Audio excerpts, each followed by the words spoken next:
been a little while since we've done a custom keyboard build, but today we're going to be building this bad boy. And yeah, this monolithic keyboard is a very interesting standard. So let's talk about that.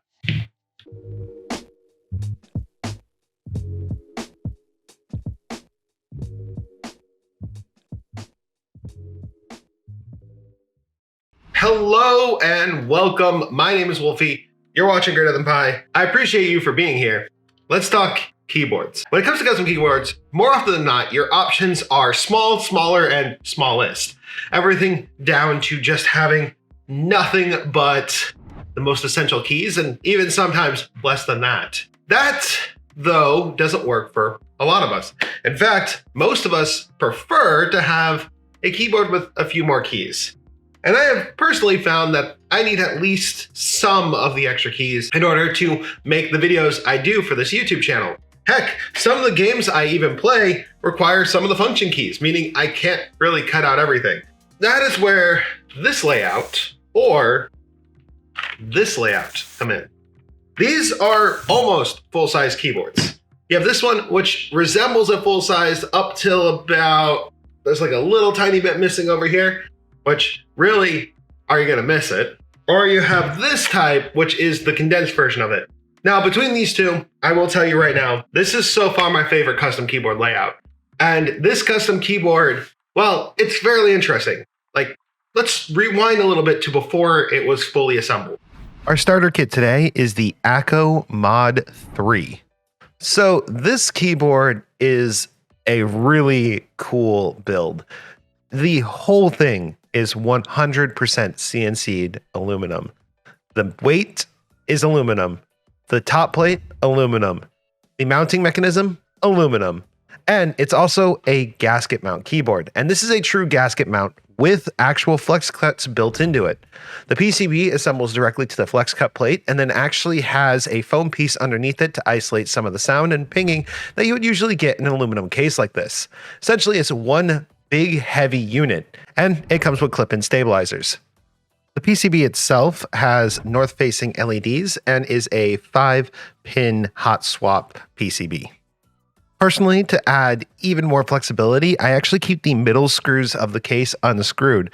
This gives it just a little bit more flex right in the middle of the keyboard. For our switches today, I've got Gateron Ink Black V2s. These have been lubed with Krytox 205 grade 0, and since they are a linear switch, they've been lubed pretty much all over the entirety of the stem. And the springs themselves have also been lubed separately. These switches are a little expensive, but they are pretty famous in the custom keyboard community for being one of the better linears that is often available. You can find them on Amazon, Canon Keys, and several other sites regularly in stock, which makes them pretty available. Of course, the biggest challenge is lubing almost 100 individual switches and then installing all of them and making sure it all works. A little bit of a pro tip here. After you've installed all of your switches, take your keyboard over to your computer and run it through a keyboard tester. I just actually go on the QMK website and they have a keyboard tester built right in there. And it's a great way to make sure that you sanity check your keyboard before actually putting in all the keycaps. Speaking of keycaps, we have the wonderful GMK Serenity. This is an in-stock keycap set on drop.com. It has not left for over a year, so it's pretty much one of the most available GMK sets you can buy. And I think the purple and white colorway looks pretty nice.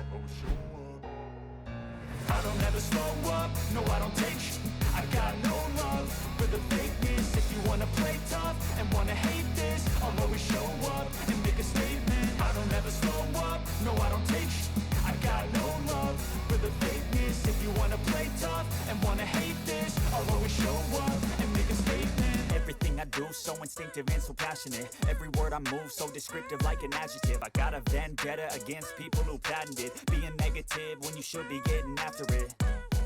I got facts over tracks, this and that, spitting slow, spitting fast. I could roast, I could gas, think I'm okay at last, but I don't know if that can erase all the past and the pettiness. A reflection of the emptiness, hilarious.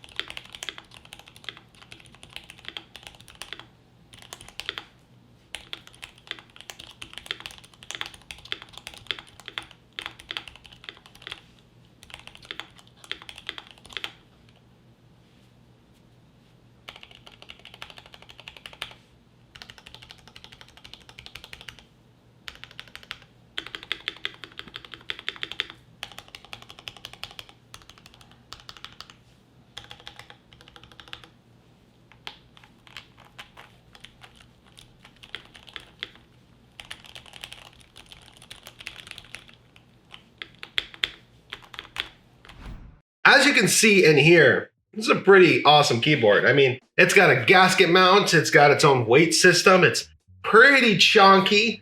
Unfortunately though, it's not in production, which is sad because I would really like for you guys to be able to experience a board like this. But that being said, it sort of hasn't really died. If you look on AliExpress, the same company that made this one, Skylong, actually does have a model of this keyboard just with plastic instead of metal. And you can get metal shelves for it, which would allow you to get most of the experience. That being said, the gasket mount is pretty nice. Akko probably will bring this back at some point. They generally circulate their keyboards in and out. And I'm surprised to find from a company that has clone sets of keycaps that are literally in production that they made something this impressive. Overall, I really love this keyboard. And I've actually built a lot of keyboards in the mod series before. But that's where we're going to end today, guys. Thank you so much for watching. If you enjoyed watching this video, consider giving a like, maybe comment, subscribe. If you want to help us get to the next video, you can always check out our merch.